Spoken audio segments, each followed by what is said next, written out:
Assalomu alaykum do'stlar. Bugun Belarus 892.2 traktorimizni salon qismini ko'rsatib o'tamiz. Xo'p, ko'rishingiz mumkin salon qismini. Oynachasi, mikrofoni bor. Mikrofonning ikkita kolonkasi ham bor. Ko'rishingiz mumkin. Bu nimaligini ko'rdinglar, o'zini tushundinglar. Buni ishlayotganda juda kerakli narsa. Hop, konditsionerlari bor. Ko'rishingiz mumkin. Hop, pоворот tizimlari, juda yumshoq, signali. O'zining knopkalari, avarinka tizimlari, kalit tushadigan qismi.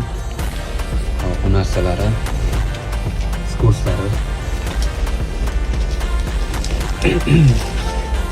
Ko'rdinglar? Hop, stepleniyasi. Kattaroq stepleniyasi juda